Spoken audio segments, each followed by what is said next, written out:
4473 is the bane of the existence. You have any character references? JT. Is that it? That's, yeah.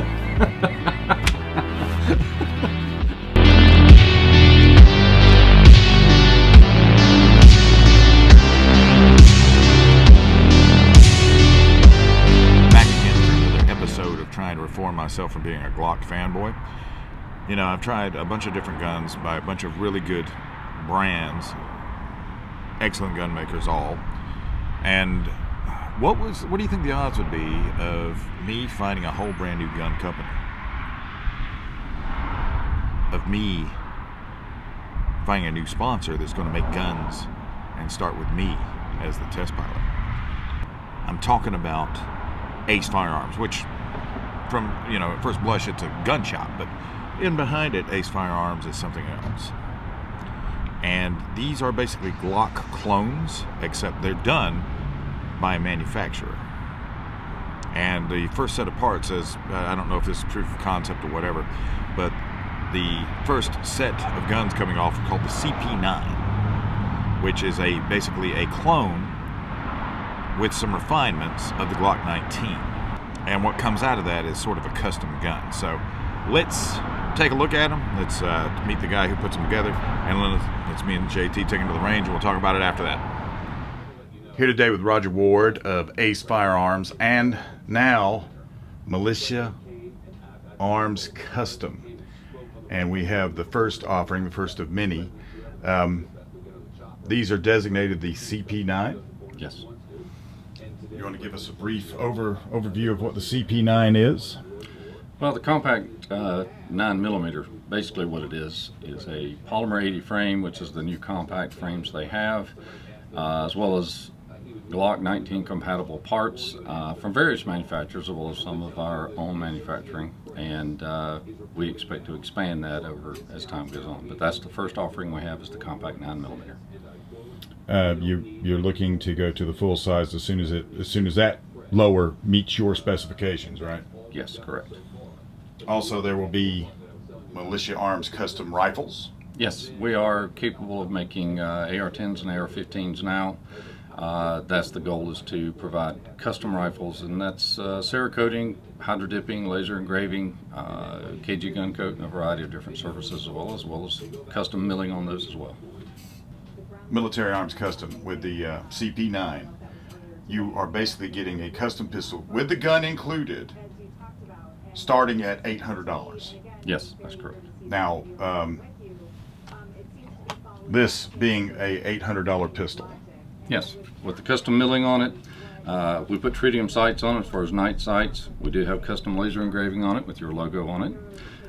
But basically we're looking, this particular one has KG gun coat on it, but it has a variety of different options. Now, it does not have a competition trigger. We did not put more of a precision barrel. There are several other options that it did not include, so we're basically starting at $800 with these options on it. With, I guess, a ceiling of whatever the buyer would specify. Correct. I mean, that depends upon how ornate the milling is, how ornate some of the laser engraving is, the various patterns that they can include, and the competition triggers, competition barrels. It's all a matter of the options that start from there.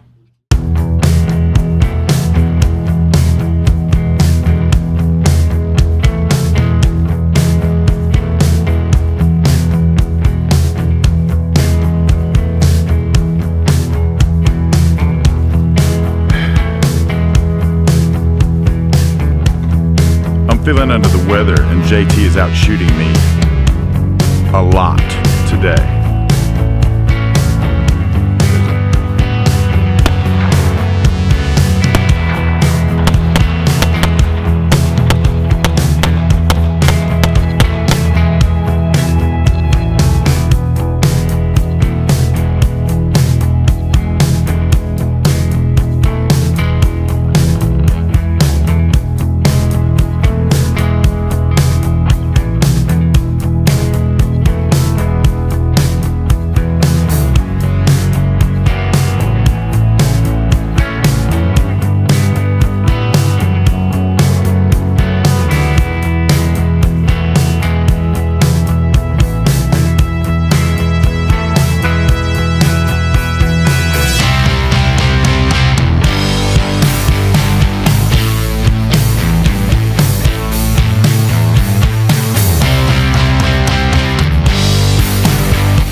really nice compared to this.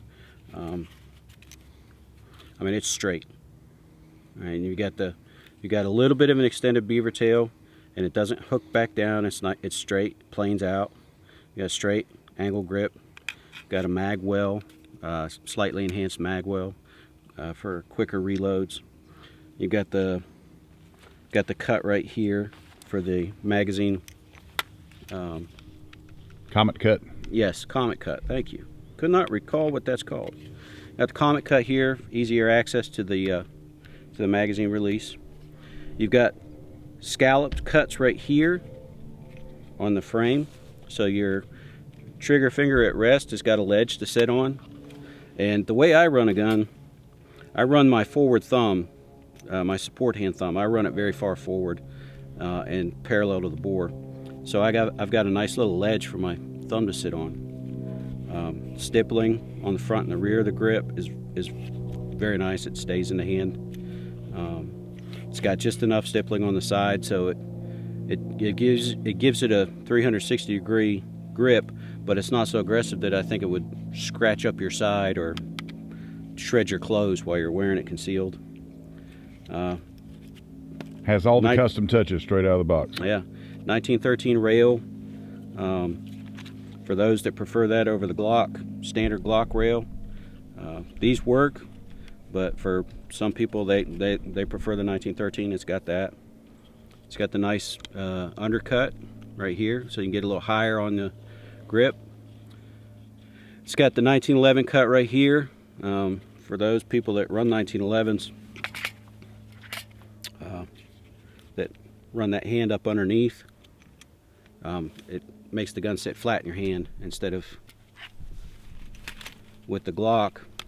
When you run up underneath, it makes the front of the gun point up just a little bit, which makes you point down. This one, I like it. At the range, we only took two guns. We took the blue gun and we took the leafy camo pattern. We did not take this one, the digital camouflage pattern, which both of these camouflage patterns on the regular slide are laser etched, not Cerakoted. So that's a really nice pattern if it'll just focus on it. Let's see if we can get you to focus. There we go. There we are. Okay. The problem with this gun, when we first got it, when Roger let me take it home, was that the trigger would not reset. And my son, who has done a little bit of work on Glocks, I let him have a crack at it, and he could not resolve it. So we had to go back to Ace Firearms and have this one looked at. Some of the things that you run into with these, let me get my finger off the trigger before I have to do all of that. Before everybody looks at me funny, and I get all these comments on the internet. First off, the way that Glocks are made, these guide rails are embedded in the polymer. So obviously they have a molding fixture that molds these in a fixed position, and they obviously do so, and they mold around it. The way that this particular frame is made, these rear slides and the front slides are held in by pins. So when you drill them and you put the pins in, that holds the rails in. So the precision of a molded slide, where something's actually molded into the polymer when it's made, is lost. Okay? Now, so what you end up having is you have the rear pin assembly is supposed to hold this trigger mechanism in with the rear sear on it. If that pin, this pin now holds both in. They hold the rear rail and it holds the rear trigger assembly or trigger mechanism. So you're taking various parts from various manufacturers and combining them into one frame and assuming that one pin will hold both in the exact same position as they would be if they were made otherwise, or if they were molded into the frame. That's not true. So what we end up having is we have failure to reset problems where the rear sear is not catching on the firing pin, so it doesn't reset. And if that's off just a few thousandths, you have a problem. I kind of think it's safe to say that Ace Firearms has solved a lot of my issues as a former Glock fanboy by coming out with a Glock Clone. And I really sort of believe this is just the beginning. Roger has all the capability to do all of the parts in-house. And in the next video I shoot with him, we're going to go in-house and watch him go through some of the process. But find them at Ace Firearms right here. This is, I'm releasing, today is January the 1st, 2018. This is when these are going live. That's why I haven't released anything at this point except a couple of teases. A custom gun at a little bit higher than stock price.